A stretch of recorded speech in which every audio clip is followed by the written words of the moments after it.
All right, so welcome everybody to today's talk by Shobita Parthasarathy.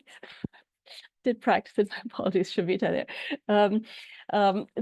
This inclusive innovation speaker series is hosted by the Institute for Science, Society and Policy and the Inclusive Innovation Hub at the University of Ottawa. And we're extremely excited to have Shobita with us today, based on popular demand.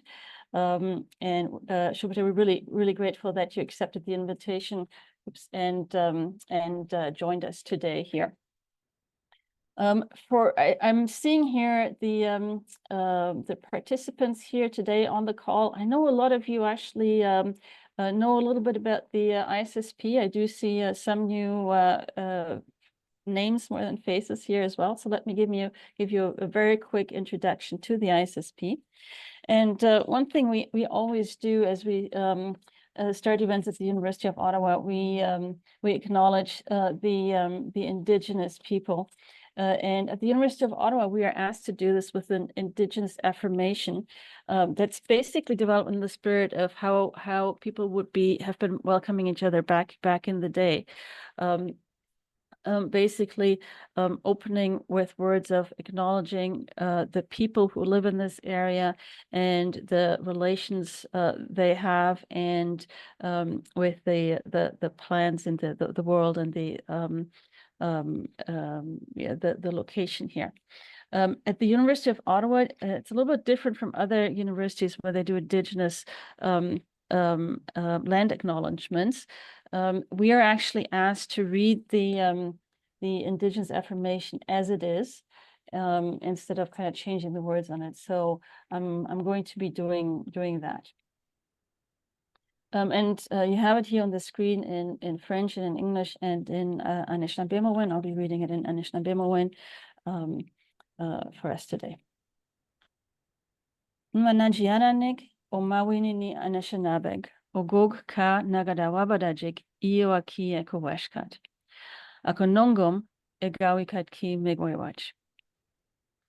Manajiananik kakina Anishinabeg ondaje kayeogog kakina eniagizijik enegokamiga kanadang. Ejiondapinangik endawajin odawang. Ninisdawinawananik kenawendomujik keje kikendamawen. Weshkenigajik kaye kejeyadizijik. Nigajewin mananig ogog kanigani sumgadejik. Weshkat nongom kaye ayanikach. Miigwech. So just briefly, because I know we're all here for Shobita's presentation, but just briefly, the Institute for Science, Society and Policy does a lot of work in various different ways to address the grand challenges of our time and to facilitate decision-making in that context. We have 4 main clusters, we're calling them. One of them is positive energy. Another one is science advice. The inclusive innovation cluster is who's hosting us here today. And there's one on robotics and artificial intelligence. I'm not going to go through all the details. You can find that information on our website.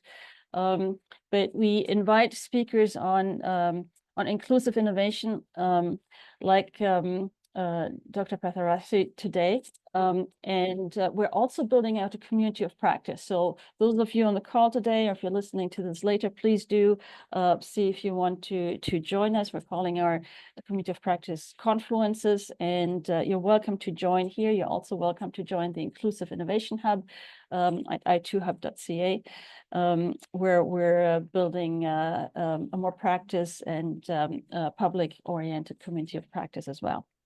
But for today, I'm super excited, Shobita, that you've accepted to talk to us. As I mentioned, this was by popular demand. Shobita Parthasarathy is a professor of public policy and women's and gender studies, and co-founder and director of the Science, Technology, and Public Policy program at the University of Michigan. Her research examines the political economy of innovation policy, focusing on social equity and justice, and the politics of knowledge and expertise in public policy making. It's really quite amazing the perspectives she's taking. So she's often taking a cross-national, international perspective in her research and has published widely on genetics and biotechnology, intellectual property, innovation policy, artificial intelligence in the United States, the United Kingdom, Europe, and India. She's the author of numerous scholarly articles, and they actually really have influence, which is always amazing to see in academic work. Some of her work influenced the 2013 US Supreme Court case that determined human genes were not patentable. Kind of an important topic, especially for inclusiveness and innovation as well. She also won the 2018 Robert Merton Award for the American Sociological Association. Another piece, and I'm not seeing it actually here on her bio, but she has an amazing podcast. You might want to check that out. It's called the Received Wisdom Podcast, and the link here is in the chat, so you might want to check that out. Okay. Going back to my script here, she currently works on 2 research projects. The first examines the history, politics, and social consequence of tech for good initiatives around the world with a focus in India. And the second investigates how to reimagine the innovation system to center the knowledge and needs of marginalized communities. Again, both of these topics squarely within the inclusive innovation area that we're all interested here. She writes frequently for public audiences, including the New York Times, the Boston Review, Slate, Issues in Science Technology, Scientific American, and Nature, and co-hosts the Received Wisdom podcast and was there on issues on the intersection of science, technology, policy, and society. She frequently advises policymakers inside the United States and around the world, including sitting on the International Scientific Council for the French Agency for Food, Environmental, and Occupational Health and Safety. She's given congressional testimony on equity and innovation, participating in multiple committees of the U.S. National Science Academies of Science, Engineering, and Medicine, and speaking at policy conferences such as those organized by the Organization for Economic Cooperation and Development. So we're truly honored to have you here with us today, and to be able to listen to you and also ask questions and engage with you after your talk. As I mentioned, put your questions in the chat if you like, even while Shobita speaks, and then we come to them after the talk. Shobita, thank you so much for being here, and over to you. Thank you so much, Sandra. I'm very excited to speak to all of you today. I first should apologize. I have a pretty bad cold, but I'm hoping that I'll be able to, as we all do as researchers, when you're talking about your own research, you usually have a little bit more of a spring in your step. So I'll try to be as energetic as I can. And I will start by sharing my screen, and hopefully that will work. Oh boy. Let's see. Oh, okay. Let's see. These are always the moments, right? We do this all the time. We share screens all the time, and then always takes a moment. It always takes a moment. I see it now, and I see it in presentation mode now. Perfect. Perfect.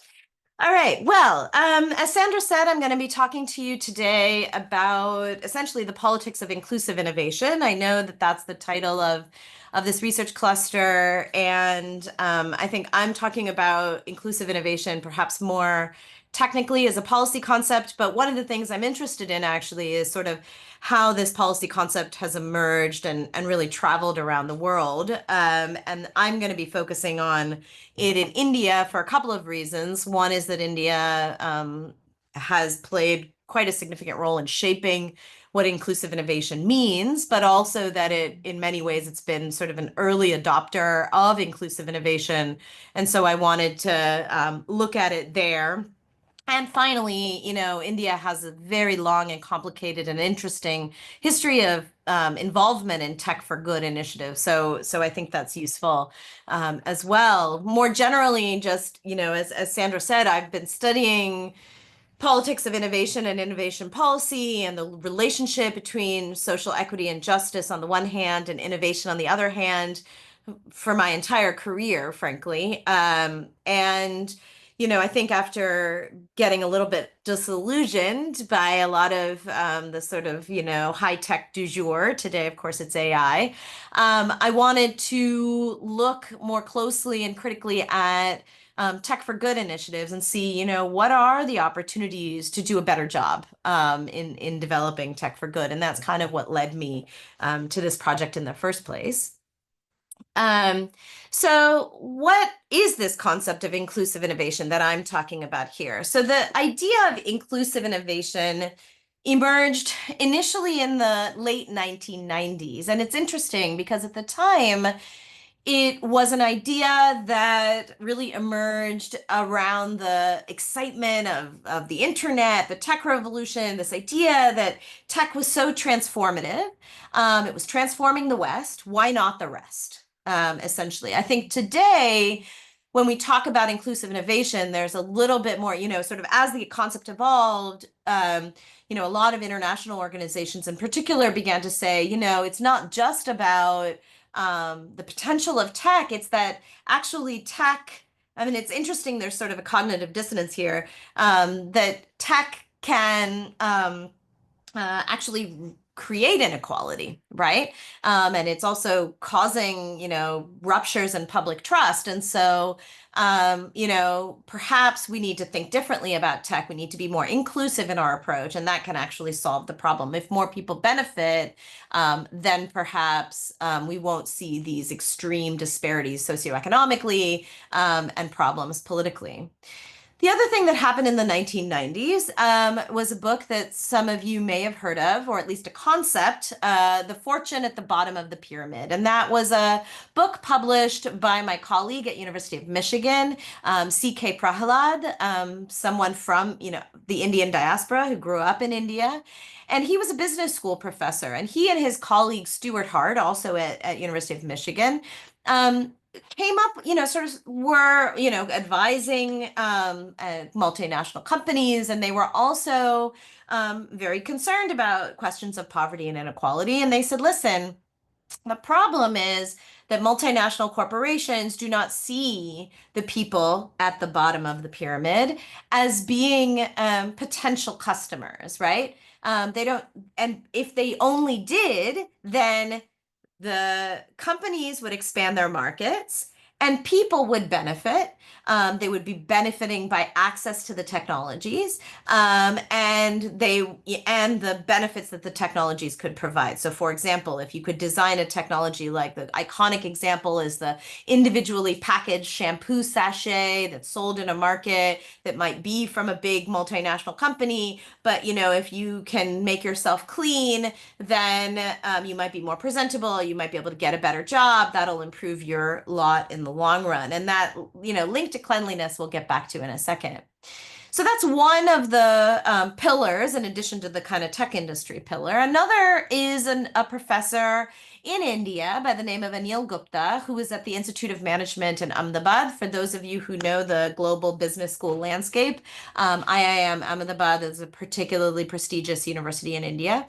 And he develops the concept, sort of coming kind of from Gandhian ideology, that it's not just technical experts who are innovators, it's also grassroots people who may not have formal education, but that they're innovating all the time in order to get by. And actually in order to solve the problem of technology and inequality and poverty, you need to look more seriously at grassroots innovators and lift them up, and they can actually be empowered to solve their own problems. And perhaps also by developing these technologies, they can improve the lot of their communities economically.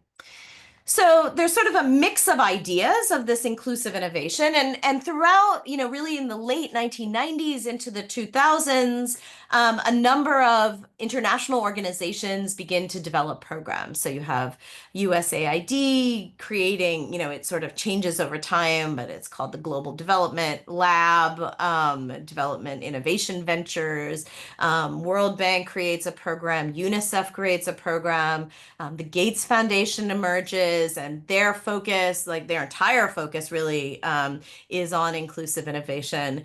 And with these institutions, sort of august institutions, developing innovation arms, you have new institutions like Gates, but then you have a sort of a smattering around the world of a new ecosystem of social innovation competitions, accelerators, incubators, funds, grants, all kinds of things, really focused on tech for good, essentially. And what's implicit in that tech for good idea is really not just that the technology will benefit people who are economically disadvantaged, but that the markets will as well. That what really needs to happen is you need to stimulate markets in these economically disadvantaged communities, and that will have both short and long-term benefits and help to equalize the playing field socioeconomically, and perhaps also repair public trust. So that's kind of the broad idea that emerges. And today I'm going to be focusing, as I said, on India, but I'm specifically focusing further on the water, sanitation, and hygiene sector. And I do so for a few reasons. The first is that water, sanitation, and hygiene are long-held challenges in India. They're challenges that are very sensitive, tied to issues of caste and class and gender, as well as colonialism. So very famously, the British were quite discriminatory and accusatory about Indian hygiene and sanitation, and yet at the same time, when it came, when they were building sewer infrastructure in the metropole, they really didn't, they only built it for British military officials in India. And at the same time, it's a perennial problem. And there's a there's potentially a technological dimension, but not obviously a technological dimension. And so I was interested in thinking about, kind of, okay, what does inclusive innovation as applied to this sector look like, and what are the implications? So overall, I'm writing a book. I'm in the midst of writing that book. So, I'm looking forward to the discussion today about that book. So the first, I have basically 3 research questions that drive the book. The first is, how did the concept evolve as a policy concept, as a transnational policy concept? As I said, one of the things that's interesting about inclusive innovation as a concept is that it really is transnational. It's clear that Indian thinkers had a major role to play in what it ended up meaning. How did that concept take shape in India? What are the moral and political assumptions embedded in that concept? The second major question that I ask in my work is about how inclusive innovation shapes the politics of sanitation and menstrual hygiene in India. I'm not going to talk so much about these first 2 questions today. If you're interested in the second question in particular, I published an article in 2022 in Social Studies of Science that gives you some sense of how my thinking is evolving in that space. But one of the things that I find really interesting is that, of course, when we think about innovation, perhaps not here, but often in general, you think about innovation as solving a problem, especially when you're talking about inclusive innovation. You might think about an innovation to solve a social problem. But what's interesting in my work is that I've found that, inclusive innovation does much more than that. It creates social problems. It also raises the agenda of social problems. So it raised the profile of sanitation as a public policy problem. It created, I would argue, largely created menstrual health and hygiene as a policy problem in India. It also shaped how we understood those problems. So I'm happy to talk a little bit about that in the questions. I'm sure you'll see that I have that orientation as I continue. But as I said, you can read about that in some of the things I've published already. What I'm going to mostly talking about today is sort of what did inclusive innovation for sanitation and menstrual hygiene look like in practice?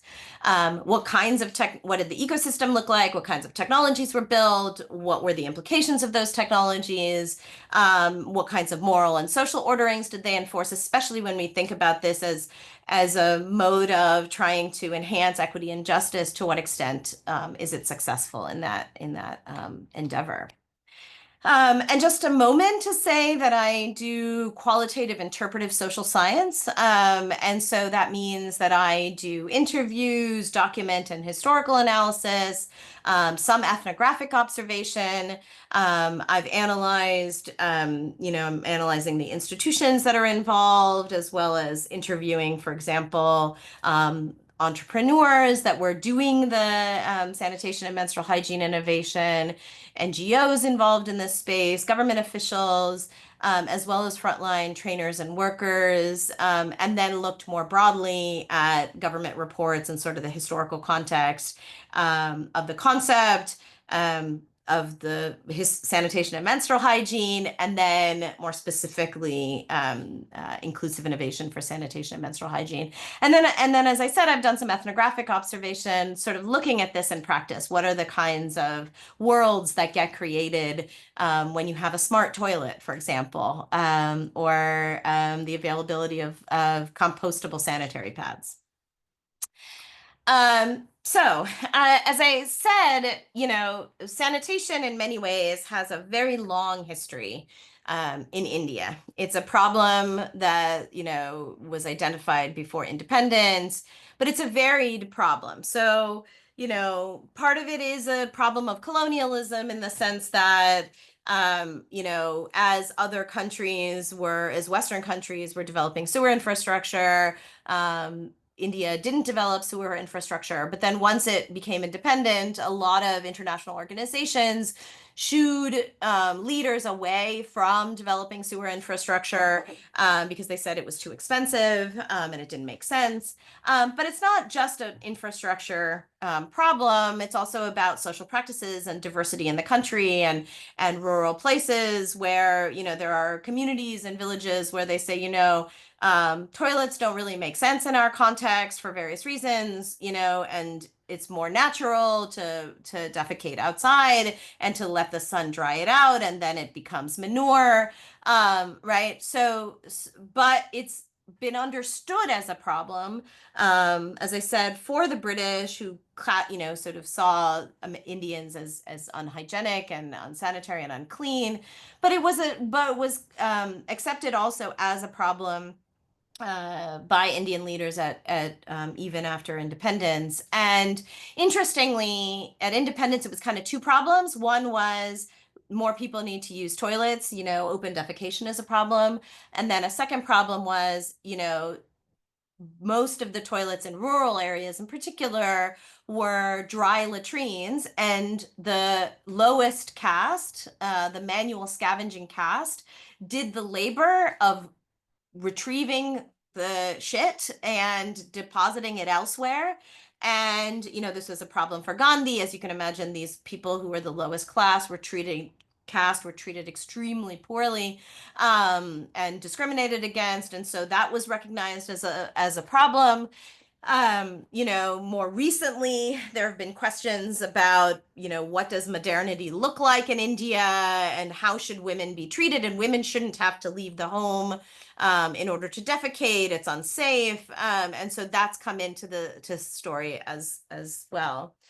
So as I said, toilets have long been seen as a potential solution to this problem.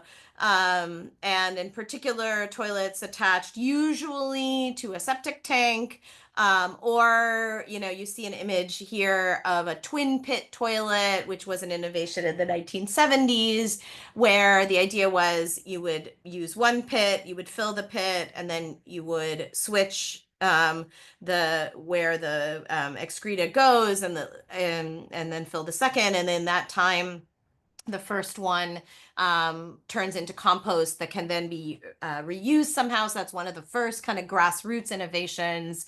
But what I would say is sanitation has not received huge amounts of money or public attention, despite the fact that there have been many government campaigns since basically the 1980s. But in 2014, the current Prime Minister Narendra Modi, initiated what's been known as Swachh Bharat, or the Clean India campaign. And it has been essentially called, it's a toilet building campaign. It is associated with lots of creative public relations and educational campaigns, social media campaigns. But it was primarily a toilet building campaign. But at the same time, it was also a campaign where significant attention and funds were dedicated to creating a sanitation economy, and in particular stimulating innovation around sanitation. So there's government funding, government funded accelerators and incubators trying to deploy innovation to solve the sanitation problem. Menstrual health and hygiene is a slightly different story. So, until the mid-2000s, nobody was really talking about menstrual health or hygiene as a problem. If we were in a room together, I would ask all of you, how many of you have heard that menstrual health and hygiene is a problem in India? Usually when I ask that question in a talk, many people will raise their hand. Now it seems self-evident that menstrual health and hygiene is a problem in India.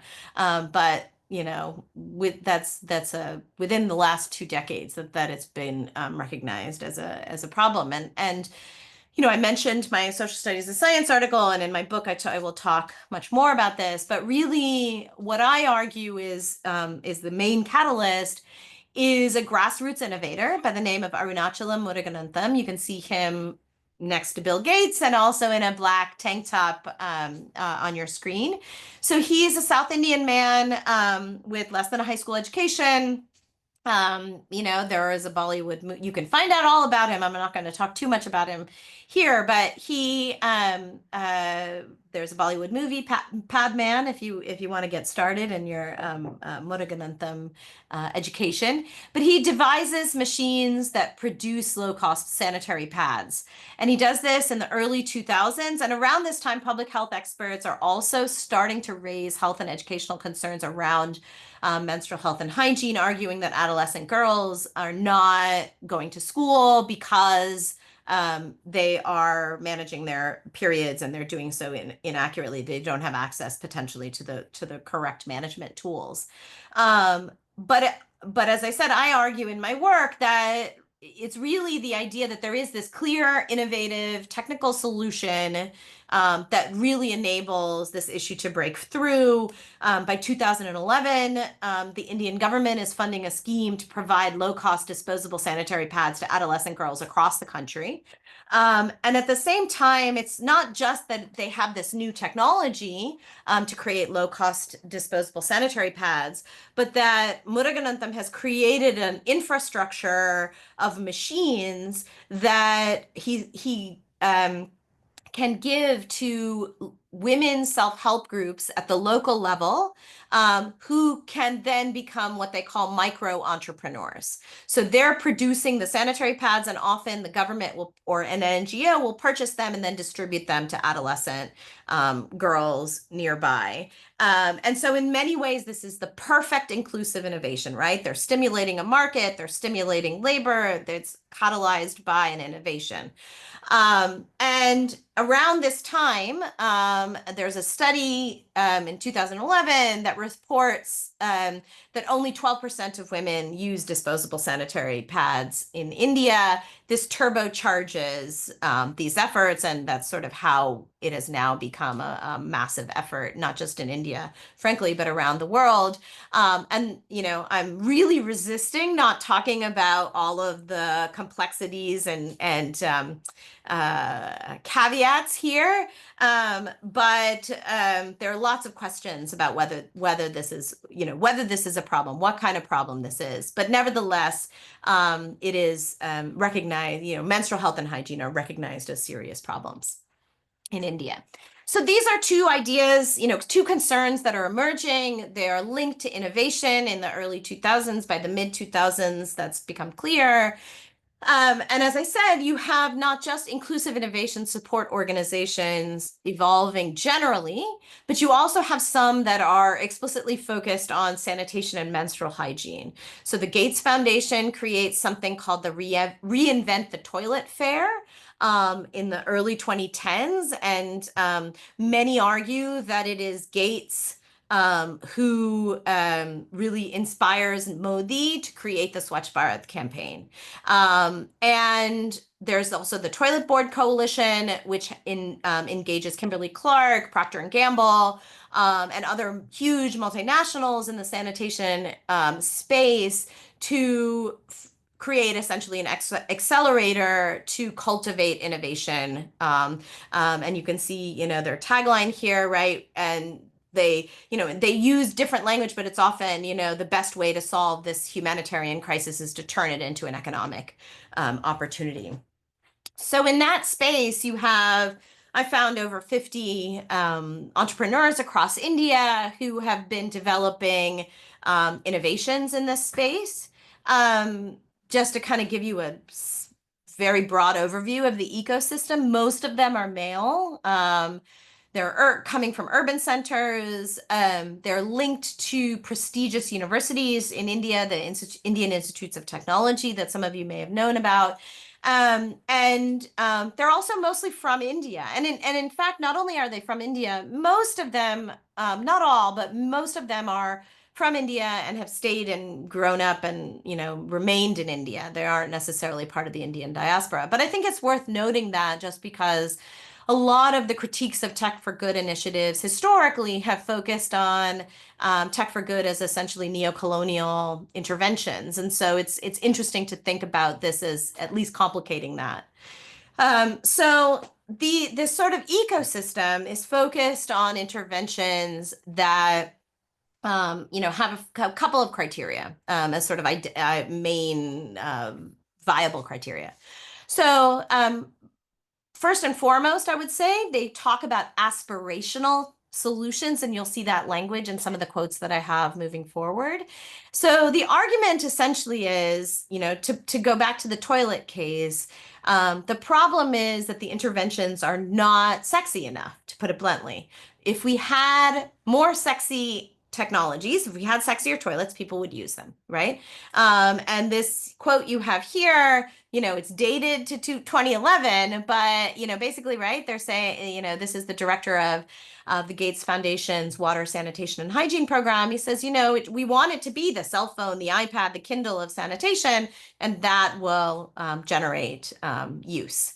The second category is ensuring financial sustainability for the intervention. So, it has to be market-based, it has to be sustainable. Often they'll talk about that as, sustainable beyond government, especially in places like India. But I think this is generally an issue. They want to avoid governments as the primary payer. Which is, of course, kind of hard when you're talking about these kinds of projects. But they say, government isn't the most reliable. We really want a market solution, and a true market solution wouldn't engage governments. And of course, the other thing, which I'll talk about a little bit more, is a focus on scalability. So, the way to ensure sustainability is essentially really growth, and that's by making sure you have a technology that can be scaled so that you're always bringing in revenue. Another way to address this that I think is worth calling out is through cultivating multiple revenue streams. And you'll see how that plays a role in just a minute. So I'm going to give you a sense of some of the kinds of technologies that I'm talking about here, just to give you a sense. And I think it's worth noting, I talked about Muruganatham's invention, and I'll talk more about this in a second. One of the things that I found is that while some of the early interventions might be more of that grassroots intervention, a lot of that kind of grassroots intervention or lower tech stuff kind of comes out in the wash. It's not the kinds of technologies, those technologies get attention initially, but over time, the kinds of interventions that get the most attention from these support organizations and that, get attention from the media and awards, lots of awards. That's another mechanism of recognizing these tend to be the higher tech, market-oriented interventions.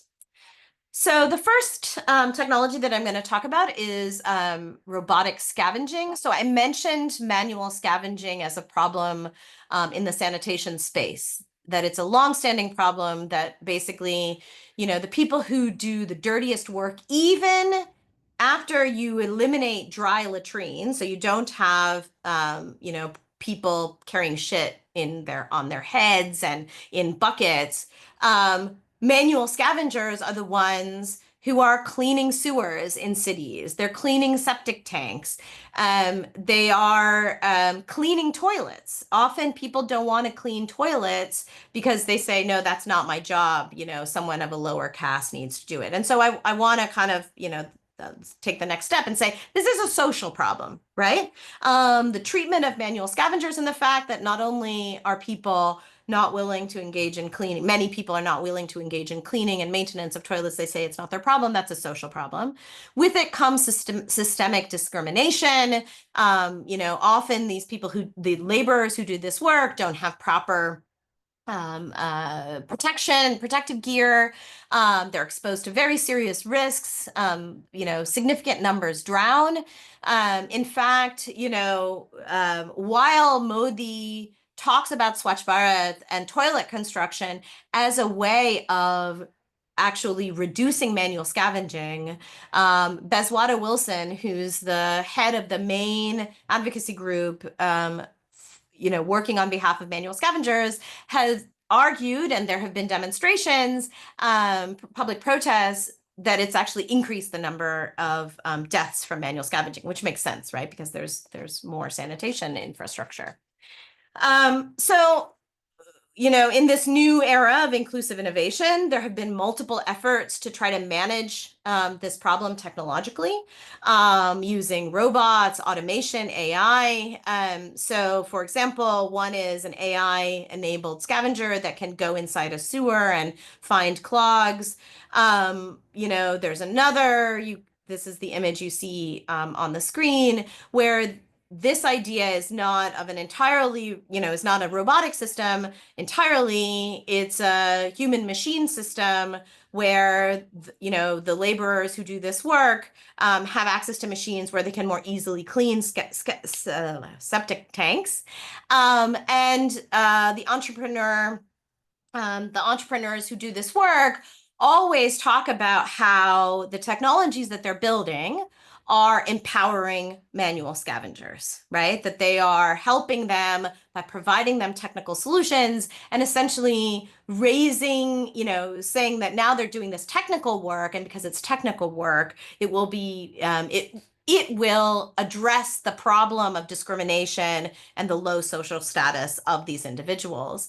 And, one of these entrepreneurs says, the way we need to do it is we need to ensure that people own the machines, that the laborers own the machines, because they need to own the machines because they have to really believe that it's there, and that will inspire them to use it, and they will work harder, and it will transform the labor that they do.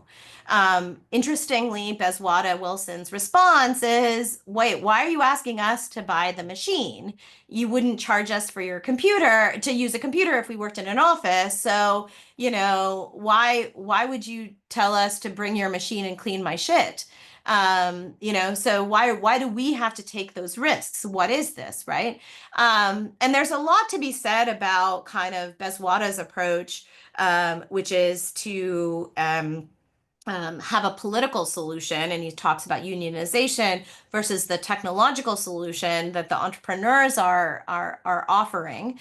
But one of the things that I think is interesting is, whether or not, what is the problem that is to ask the question of what the problem the technology will solve, right?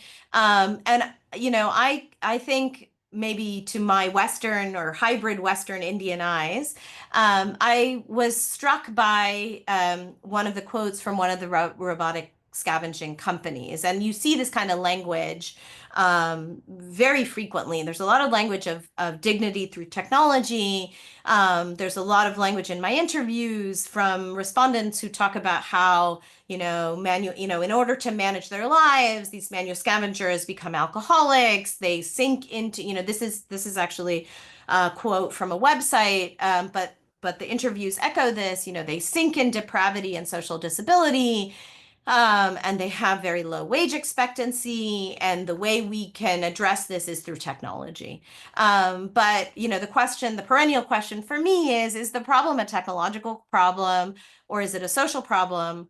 What's the work that's being done to turn it into a technological problem that may or may, it's unlikely to really solve the social problem, but it makes us feel like we are, in fact, addressing that social problem. So there's a misdiagnosis, I think, or a risk at least of misdiagnosis in this case.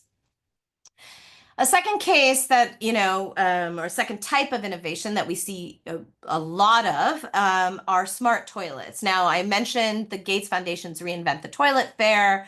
There's a lot of reinvented toilets that are funded through that competition and funded by other kinds of award competitions that range from composting toilets to, robotic toilets. I'm going to talk more about the robotic toilet style. The problem that this intervention is designed to address is lack of toilet use, as I've discussed, as well as cleaning and maintenance challenges. Especially when you're talking about people who don't have access to toilets, you're talking about toilets in, then you're talking about public toilets, whether it's in an urban or a rural setting. And so these smart toilets often are somehow they're sensor enabled.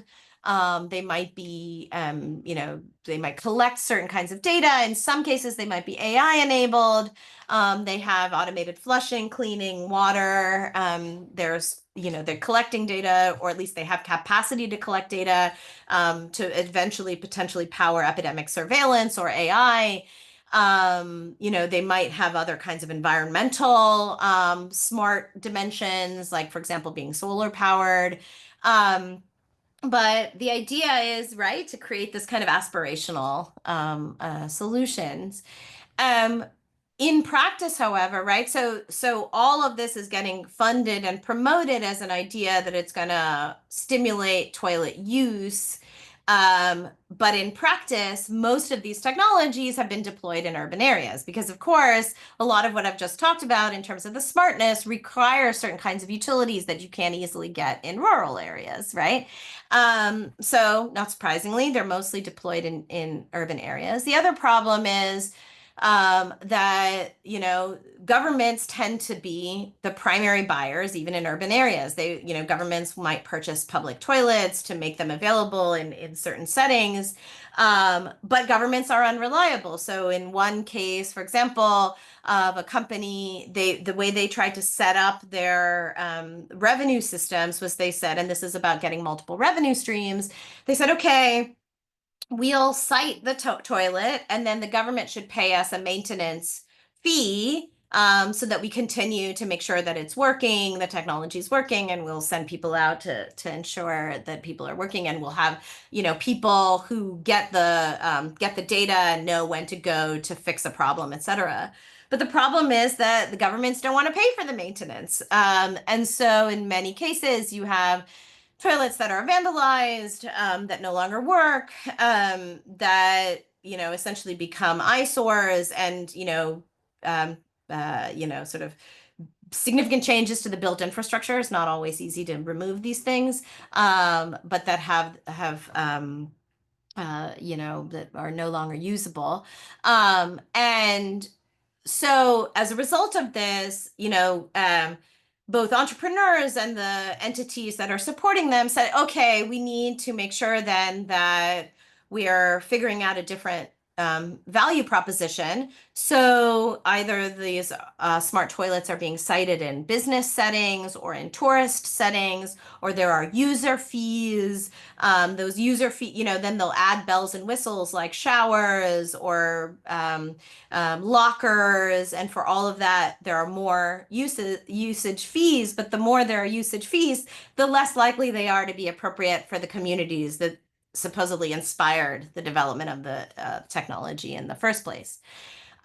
What's interesting about this, and more generally, what's interesting about some of my findings so far, is that while I think that the communities that are often the intended users of these inclusive innovations are not really the ones who are benefiting directly from the technologies, they are, you might say benefiting because they have access to new kinds of labor. So they become the service providers. In some of these smart toilet systems, they have a cafe that's next door.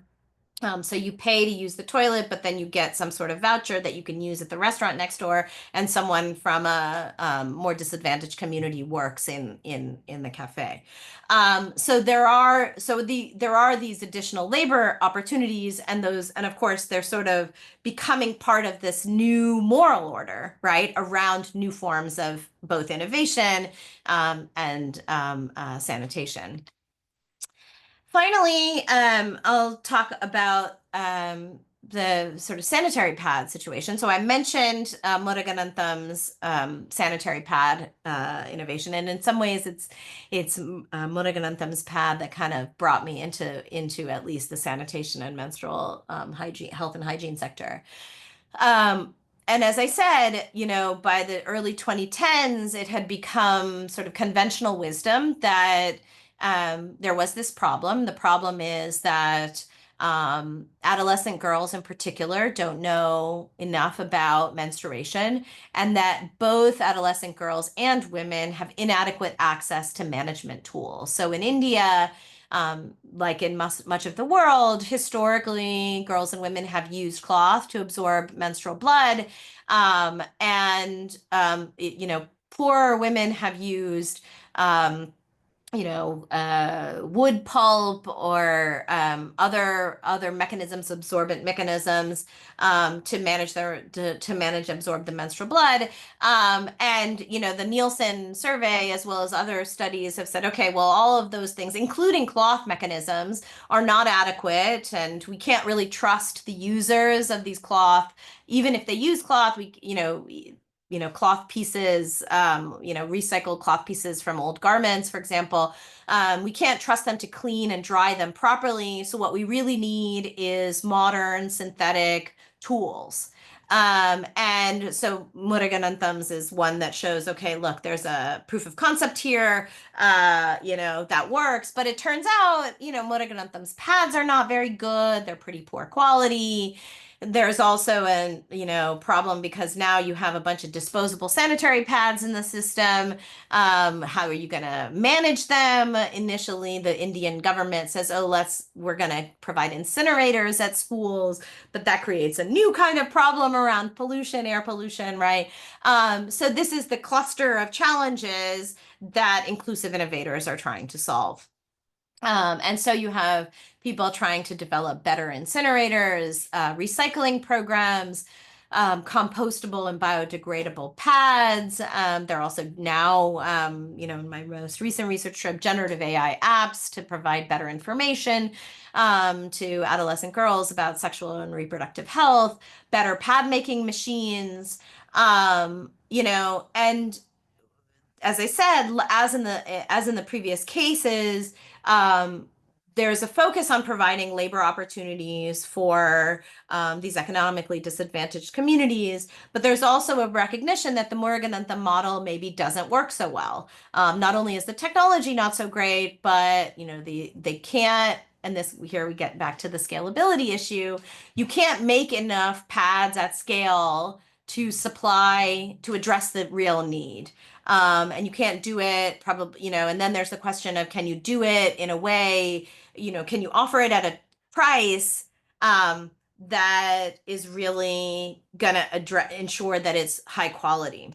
So they're, one of the main ways in that this problem is addressed is through increased centralization of these systems. So for example, the image you see here is of a company called Sarl Designs, where they have essentially taken, if you go back to these machines that these women are using, that's Morganantham's machines. Now you've made it much more high tech, and it's centralized. And while you might still have some of these machines used in satellite places, often, there's much less labor and engagement from the usually women who are powering these machines, but they are employed to sell the pads, for example. So that's one of the main changes that takes place. Another is, and this I found, really interesting and similar to some of the findings I've talked about, is that the focus also shifts away from low-cost pads entirely and towards innovations that are more financially sustainable. So, for example, one of the early sort of the next generation of low-cost pad developers said, this is not working anymore. We're not able to make it financially sustainable, and so we want to make it more of a compostable market. And so, here you have a quote from one of my interviews with this person, where they talk about how, okay, we went compostable. It has a larger market and more commercial awareness. So we thought, okay, we still care about the villages, but maybe what we need to do is to develop a new compostable market. We can corner that market. We'll be a first mover in that market, and then we'll use our profits to do social good in the village. So here's another way in which the kind of inclusive innovation ideal is sort of breaking down. Another innovator in this space who's also developing a biodegradable pad in this case, says, listen, basically, these low-cost pads, they're not high-quality pads, and we really want to solve the problem, and the problem is a bigger one. So we're gonna focus our attention on biodegradable pads and make a gold standard aspirational pad, essentially. And then over time, hopefully, we'll also be able to serve the women in the community. So that's a different way of thinking about that, right? So here are the ways in which over time in practice, the inclusive innovation ideal sort of changes, and it changes in part because of the, some of the social structures that are shaping what's happening, as well as some of the market dimensions, right? So you see a robust inclusive innovation ecosystem in sanitation and menstrual hygiene, and they're often attempting to address complex social circumstances with technical solutions. But often these trigger new problems. They don't actually address, the originating kind of cause behind inclusive innovation.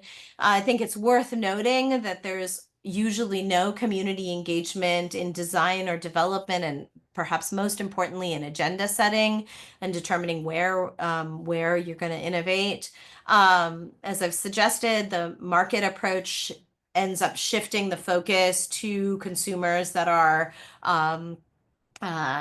able to pay, that are maybe able to pay for the newer innovations, that are interested in the newer innovations. So you end up seeing, for example, in the sanitary pad case, a movement from low-cost sanitary pads towards more environmental sustainability concerns that are more preoccupation for the urban middle class, and things like travel convenience. But marginalized communities are still being shaped by the innovation ecosystem, even if they're not consuming the products themselves. So, I talked about labor. It's also, I think, in really interesting ways, creating, you still have new sorts of behaviors that are being seen as acceptable. So the use of disposable sanitary pads, the use of particular kinds of toilets, the use of robotic scavengers are still shaping what constitutes acceptable behaviors, and in some cases also even pathologizing practices, further pathologizing practices among disadvantaged communities. In some cases, even you have villages where there are police forces essentially that are created to monitor people who are not using the new technologies, or who are not using toilets at all, that are still practicing open defecation, or in some communities, places where they're saying, no, you can't have access to your daily rations because you're still practicing in these old ways. So, I mean, I also, as, I think about not just sort of scholarly questions, but also, practice questions. And so I'm left with questions around, what does this mean for inclusive innovation? Does its market orientation make it impossible to really achieve its goals? And more generally, I've been thinking quite a bit about scalability and the ways in which the drive towards scalability harms equity considerations. These are things that I'm ruminating about, to be honest. I'm in the midst of book writing, and also working on other projects that keep me returning to this question. That, of course, by definition, when we're talking about equity, we're talking about better serving marginalized communities, and but they are marginalized communities in part because they're not part of the mainstream. They're not necessarily easily served by scalable technologies, which are the technologies that are the most sought after by the market, but also by engineering. And so, how do we need to think better, differently, in order to achieve the goals of equity in technology is really, one of the main problems that I've been thinking about. So I'll stop there, and I'll stop sharing my screen, and I'm looking forward to the conversation. Wow, thank you. What an amazing presentation. And yeah, we're seeing people coming on with questions already. You didn't see in the chat, but lots of actually direct messages here. So thank you so much. A lot of excitement around this. If you don't mind, I'm going to squeeze in one question before I let Tyler and everybody else jump in.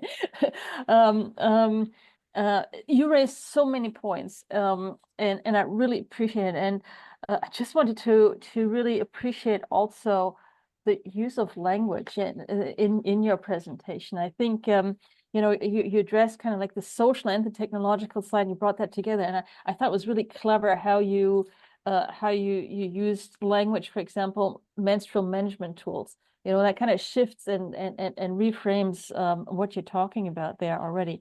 And I see there's lots of comments coming on. So let me just, your last question about whether market orientation makes inclusive innovation impossible. I love what you brought out there in terms of scale, and I think India is a particularly complex, I think, context in terms of the size of the population as well, where scaling really poses especially in sanitation, poses quite different challenges than it does maybe in rural Canada, as a contrast in terms of population density. Just one thought, and again, passing it to everybody else here. I do wonder if part of the challenge in the topics you're addressing here is also the value, whether it's not the market orientation itself that's maybe the issue, but the value proposition and the area you're in. Like if it's sanitation is a need, and but it's not as exciting as the iPad, and you mentioned that earlier, right? So I don't know if part of the issue there would be the value proposition, and if that's what makes it hard to scale the inclusiveness there. But just my wondering off the cuff, but I do see others with questions as well. So if you want to respond briefly, and then we go to Heather and then Tyler. Tyler, I'm assuming you've got a question.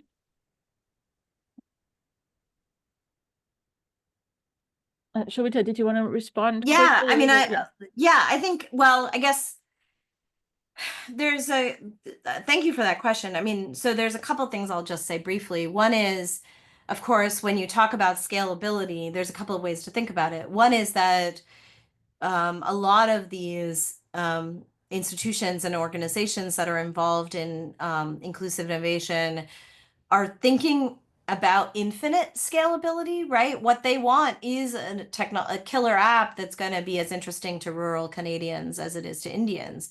The size of India, one could argue, it's a huge scale, there are huge numbers of people in rural areas in India. Why would you not develop technologies that would actually be sort of fit that context? But it's helpful for that question is helpful because it reminds me that like one could imagine, right? There's huge scale, but the scale is never enough, right? That's part of the market orientation on some level. The scale is never enough.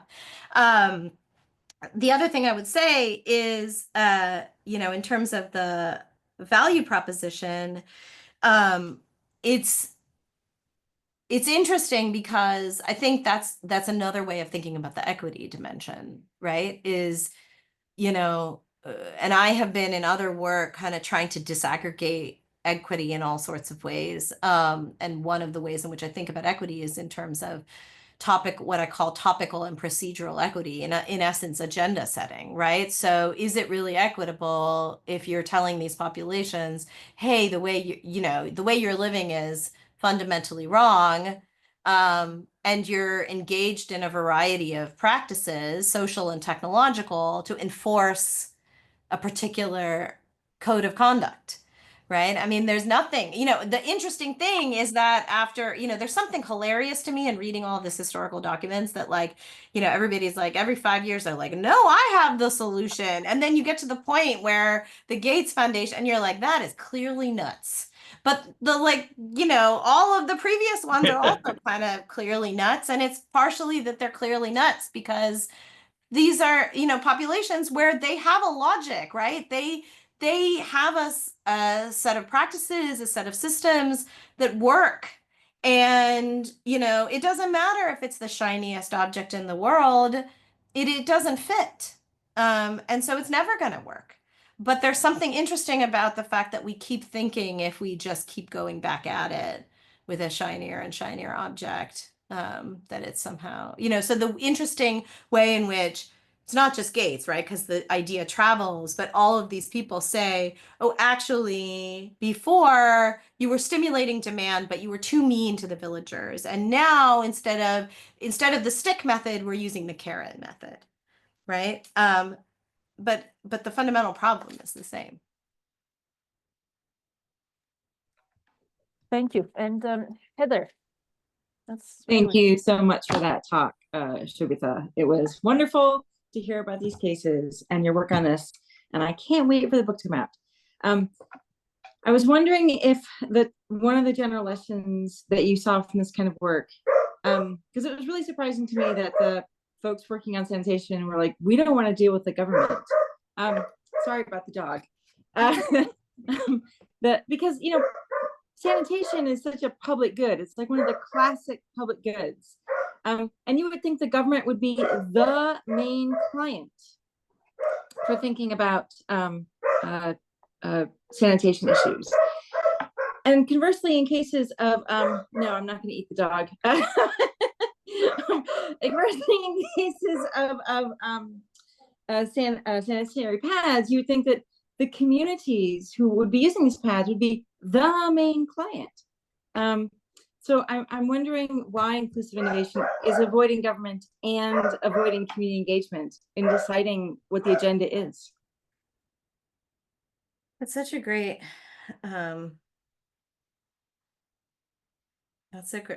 question. First of all, Heather, it's nice to see you, and thanks for coming. And also, you've seen another version, early version of this. I'm also really excited. Someday this book is going to come out, but the more I mean, I've written a lot of it, but it has a long way to go. But I'm just so excited about how it's developing that it's, I'm lucky that I'm at a stage in my career where I can give it some time to fester. That sounds too negative. But you're asking, I mean, so so another way to think about it, the reason I was writing something down was I was thinking, one of the things that's interesting is how the client gets constructed in these practices, right? So that's part of what's happening. And, inclusive innovation isn't just constructing the problem, it's also constructing the client. In the sanitation case, so a couple of things, right? So I said, until, when the British ruled the country, they just said, no, it's not our problem, right? So then it wasn't a government problem. But what's interesting is that when it became independent, international, right? So international NGOs, the World Bank was saying, no, you can't, it's not basically, it's sort of your problem, but mostly not your problem, right? So it's always been some version of create a market. Mostly soft versions and like highly government supported versions of markets, but it has been essentially market oriented all along and also pathologized in an interesting way, right? So at the government level, it's also like, oh, well, it's India's fault that it doesn't have the sanitation infrastructure, even though the world community has been saying all along, you shouldn't have the sanitation infrastructure, it's too costly.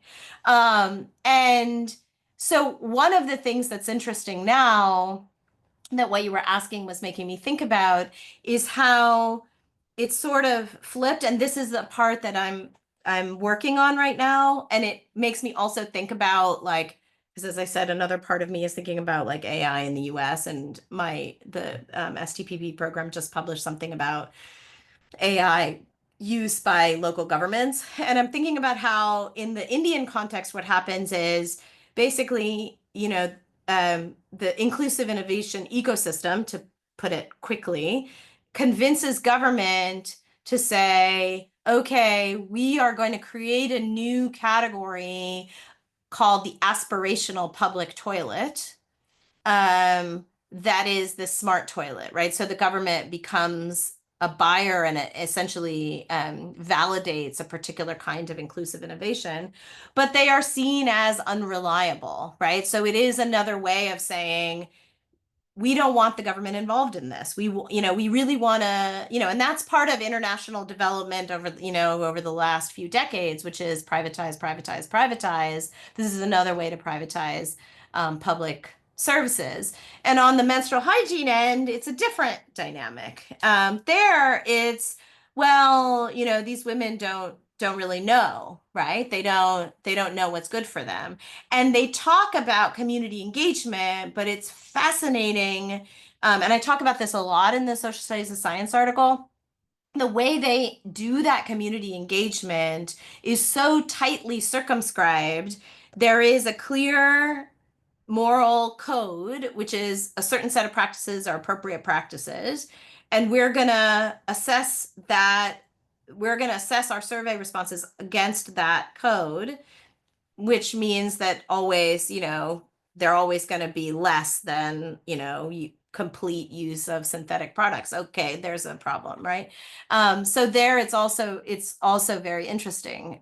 So yeah, I mean, the inclusion, does not reach in these directions, and that's part of what's so fascinating. And frankly, I think, and this is where it's probably obvious from what I've said, I think that my hope is that this work is helping us think more broadly about tech for good initiatives, whether that's public interest technology, responsible research and innovation, ICT 4D. I mean, there's a proliferation of these kinds of things, but we haven't totally unraveled, the value propositions, the political and market dimensions.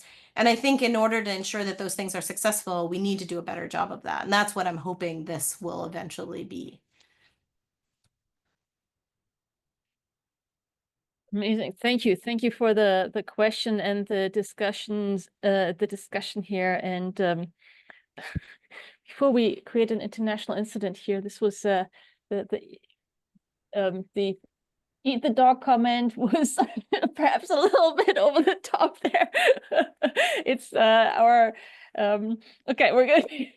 And just saying that our US colleagues are watching maybe too much US news here. Sorry, Oh sorry. God, I thought I this know was the we're moment. I didn't have to think about that. we all know Jeff is super excited about having these inclusive innovation conversations, and you're like upping the ante a little bit. All right, over to you, Tyler. Thank you, Shobita. I really enjoyed this very much. I've been doing a little bit of work in the last couple of years in Guyana in South America, which has a large diaspora community from India, and is also a developing country, although developing very rapidly with the discovery of oil offshore. And it's interesting because you know some of the cases and studies you were showing about you know the interplay right between the community's reaction and willingness to adopt innovations technologies versus international institutions and their efforts to work there. I wonder if you could say, I wonder if you know if you can or comment about the role of some of these institutions. You mentioned prominently, of course, the Gates Foundation, and you know, it seems to me like when you hear about these sorts of challenges, this is the sort of stuff that's right up their alley. It's the sort of thing that they should do, and yet you also tell a story of, you know, limited progress. You know, do you have some sort of thoughts on maybe what organizations like Gates, like the Gates Foundation, can do to try to improve outcomes? Because like I say, it's something that I'm not looking at this specific issue, but it's certainly these types of issues in Guyana, and it's a bit uh,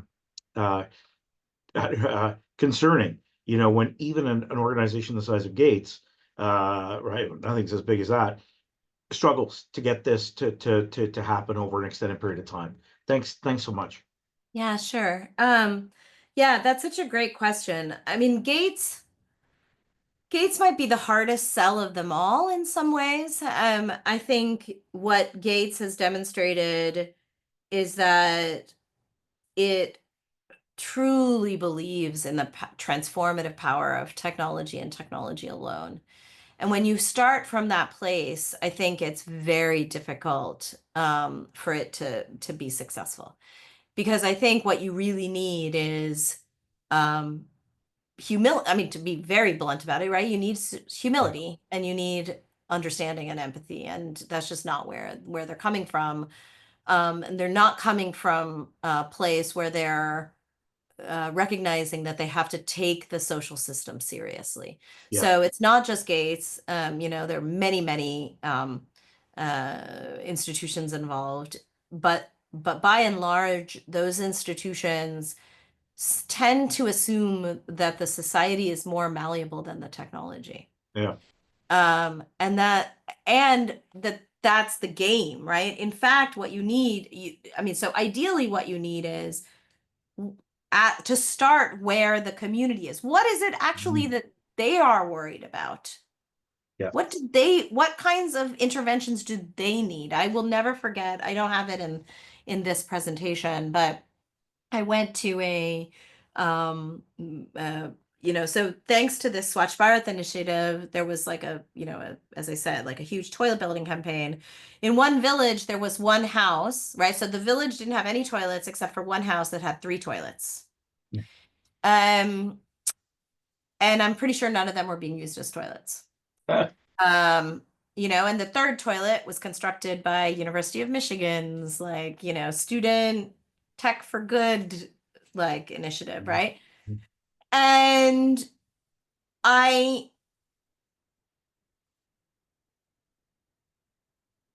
the language that those women speak, I don't speak, but I could figure out through a translator that basically their problem was actually a water problem, that, you know, the water, you know, it was a dry area, the water would come on, they couldn't capture the water properly.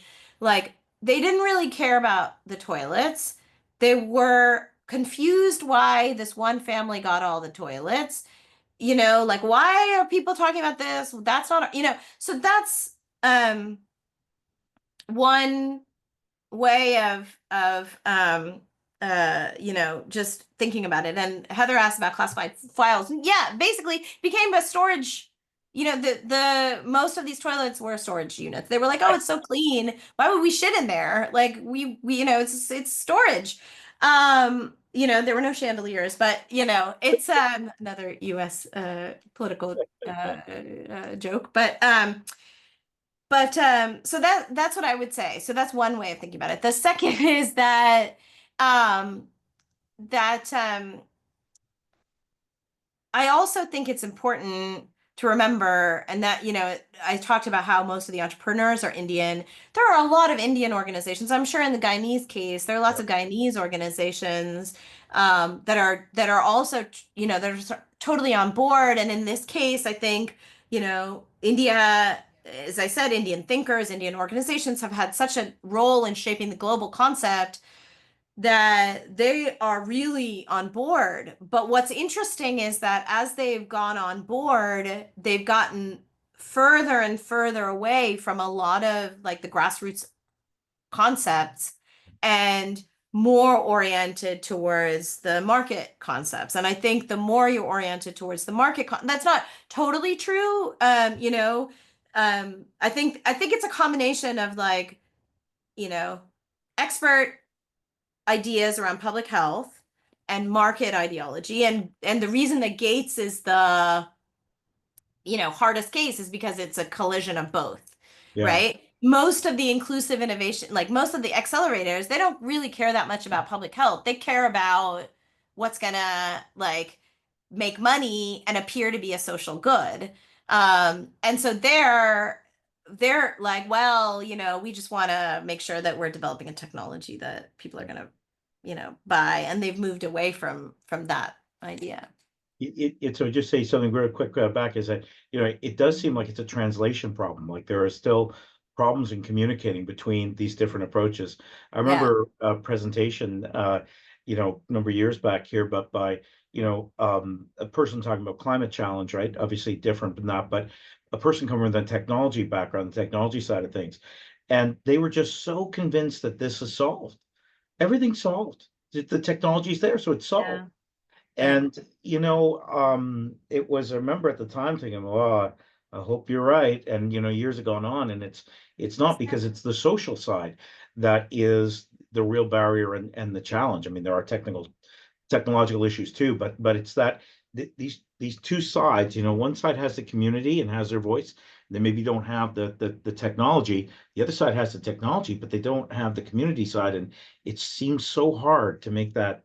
And I would say one step further, which is that, you know, if you think about the Swachh Bharat campaign in India in general, but also the menstrual hygiene scheme, one of the other things that I haven't talked about is that you can easily count technologies, right? And you can easily count deployment. And so for the Indian government, when they can say, and a lot of my respondents talk about that too, listen, we've built, you know, millions of toilets, we provided millions of whatevers and robots, and, you know, that the problem then is not only, it appears that the problem is solved. Look, we provided millions of toilets,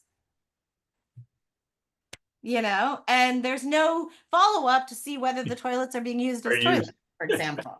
Or the sanitary pads they're also like, you know, the sanitary pads aren't always being used as sanitary pads, like, you know, because they weren't actually asked for in the first place in many of these cases.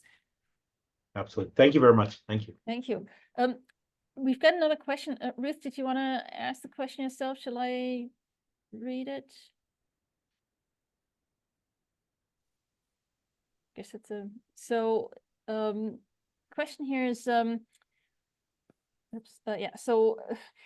is very interested in the question around scalability harming equity, and the way in which AI and tech du jour, like that was a good term, by the way, tech du jour spaces, it's seemingly solved through customization.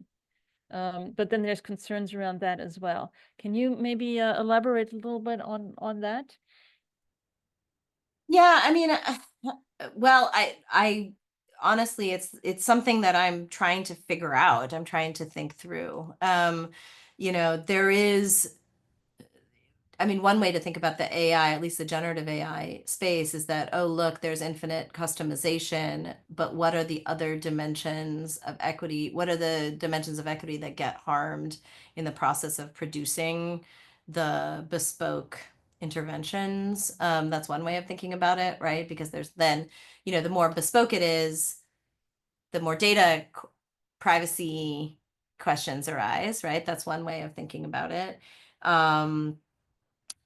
The I also think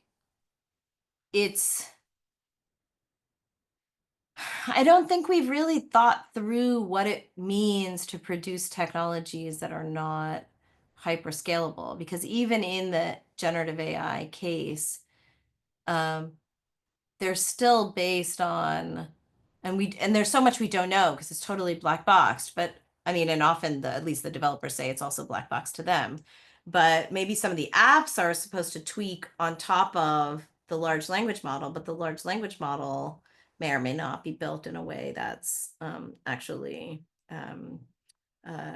serving the communities that are the most marginalized. And how do you think about oversampling the needs of those communities? I've been thinking about it also in the case of the pulse oximeter, which some of you may know about. I've written a little bit about it.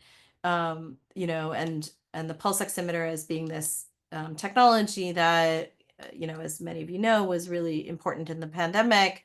And it turns out that it's inaccurate among people of color because it relies on light refraction, but it wasn't a question that anybody asked. And even if you were to do clinical trials, you'd have to structure the clinical trials in ways that would have found that problem out. But we didn't even know to structure it that way. So, and the institutions, I mean, at least most regulatory institutions, do not know how to manage that problem.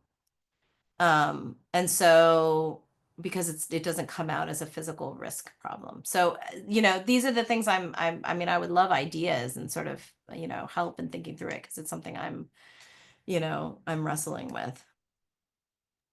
Yeah, it's a little bit surprising that in this day and age we're still struggling with it, but we are, right, across the board. I mean, the clinical trials. I mean, you'd think we know this by now, right?